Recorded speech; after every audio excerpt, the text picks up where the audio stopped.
We're Millencolin. And you guys are watching Noise11.com.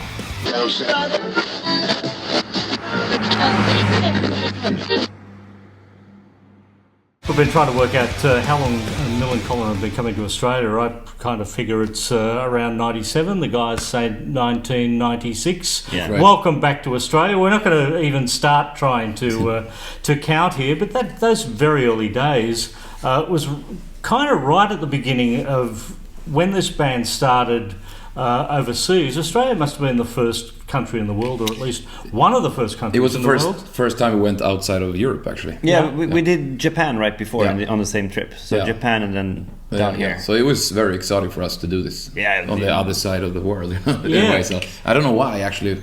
But, no, it was great. In such a early year for us to go to the other side of the world. I mean, that was so amazing for us. And very important too for our careers, I guess, that we got here so early. And I mean, we could establish our band. Yeah, well, I guess there was a few of the skate punk genre type bands coming down here, including out of the United States. You had Blink 182 that were down here all the time, using Australia as basically the place to build their fan base. And I guess with Millencolin as well, you guys generated a huge fan base back in the very, very early days. Mm-hmm.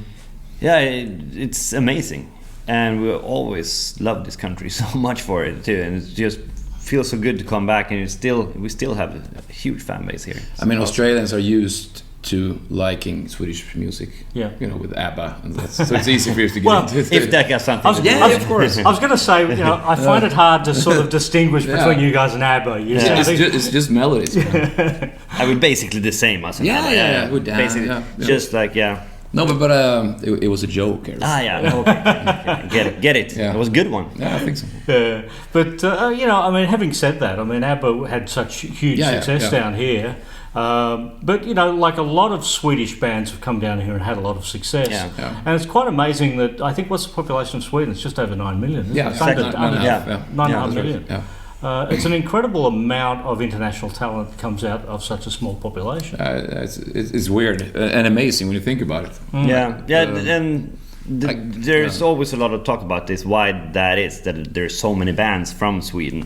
But we have a good system of... you can go to places when you're young and just practice with borrow guitars and stuff like that.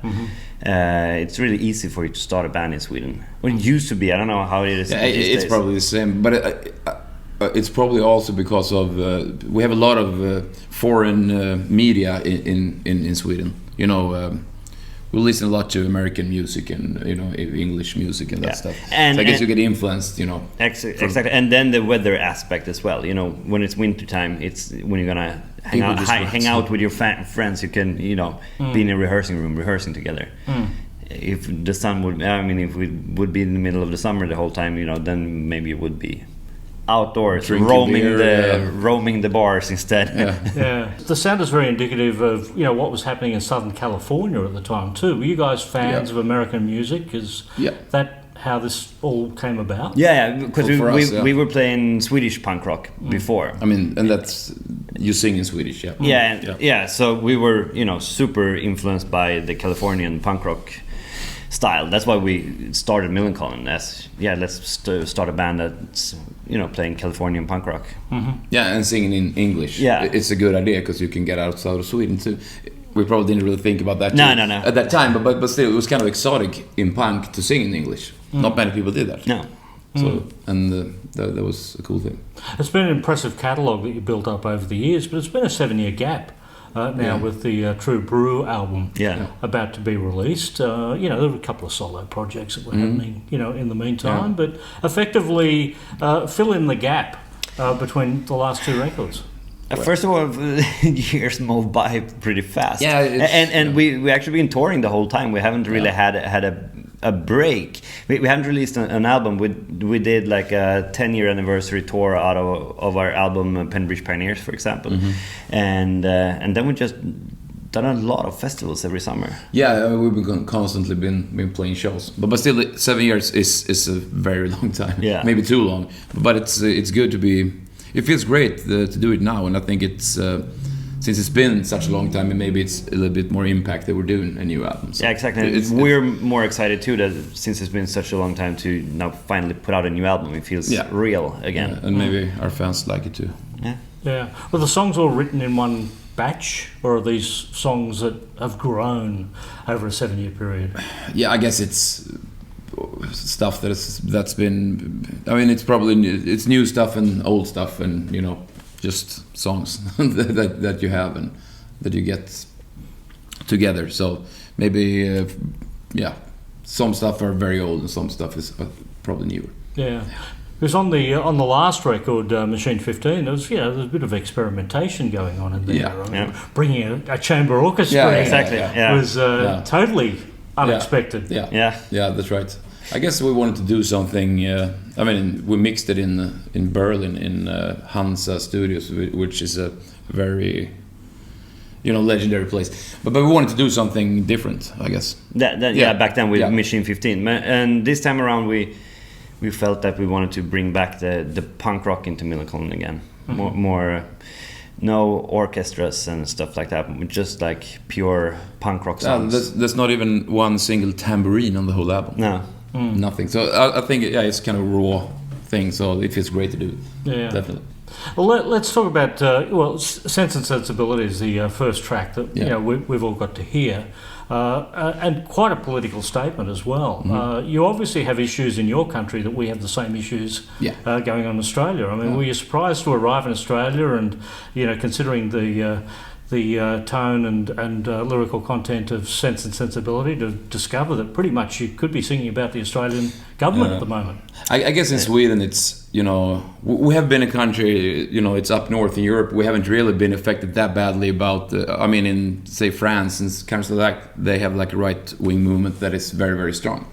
Sweden we're doing okay, but still, definitely. We just had an election where you had like a racist party in it. Yeah, but it's still a thing that happened in all the countries before us. But we're the last ones, in a way. Yeah, but it's just scary, the whole mentality globally in the Western world now. It's just so much racism and egocentric stuff going on. You obviously felt it was an important enough topic to. Yeah, it's Nicola wrote those lyrics. It's but it's weird because when we started our band back in the early 90s, it was almost exactly the same climate. It was exactly the same climate, and it goes around. It was a lot of racism. Lots of course, it's much worse these days. Yeah, but still, but it has to do with the bad times. It was really bad economics back then, bad times, and now it's been the same, and people blame their bad situation on immigrants. So it's but it feels good for a band. I mean, we reach a lot of people, so it's good to say your statement. Yeah. The artwork, the music videos, a bit of fun to be had this time around. Yeah, absolutely. Epitaph didn't really ask for a video of Sense and Sensibility, but since I'm doing a lot of video editing and stuff, we said, hey, let's shoot a video ourselves. Mm-hmm. So I just used GoPro cameras for the whole really? clip. Yeah. In the back of the car, and you're driving around those streets. Whereabouts are those streets that you? In our hometown. In our hometown, we're just driving around, and first we took some shots where we we covered the van in with some fabrics, so it just looked dark outside. But then by the end we were actually driving crazy. And we had such a high volume in that van. You could hear us anywhere in the city probably, playing drums and everything, and just lit up with all the lighting, and then driving around, just crazy. And I got so car sick from that because we were standing up, and moving around, and then lights are flashing and trying to do performance. And tons of people took pictures of us passing by and stuff. That was fun. Yeah. It's cool to do stuff like that on your own as well. And what about the artwork? Because you've done all the artwork this time. Yeah, everything. Yeah. Oh, that's always. I always done you can't see a Millencolin T-shirt without my graphics on it. Oh, right. Yeah. Have you done an exhibition? Not really. Some small stuff, but I'm kind of bad at collecting my own stuff. I do it and then I release it into some commercial form. So you don't have, you know, the art, you know, saved as something you can really display. It's weird. And I don't have enough time to do more stuff. Like I would have liked to have more time to just do art, but everything I do turns up in some commercial way of a record cover or something like that. But I guess you could collect a lot of this stuff and have an exhibition. Do other bands ask you to do their artwork as well? Yeah, I've done a few bands and a lot of skateboard graphics and stuff like that. Skateboarding is. Let's talk about that, because you've got your own contest. Yeah, well, we do, but we haven't done it in a few years now. But we had it annually for 7 years, and it turned out to be like that was the contest everybody wanted to skate. There's no prize money really. It's just like more of. It was just like everybody wanted to be there because it's like a huge party that whole weekend, and we put on shows and stuff at night, and everybody loved it. And I guess we're gonna do it, but it's so much hard work to arrange a contest like that. It took us 3 months of work to have everything sorted out with hotels and everything. It's so much logistics around the whole thing, but really really fun. And when you got to the 20th anniversary, it was the Millencolin Music Festival. Idea. Yeah.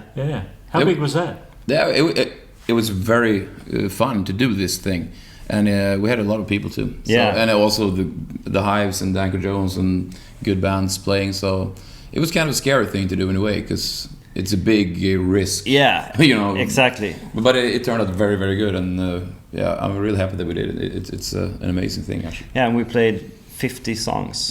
50 songs. Yeah, we closed both nights. Yeah. So 25 and different songs. Yeah.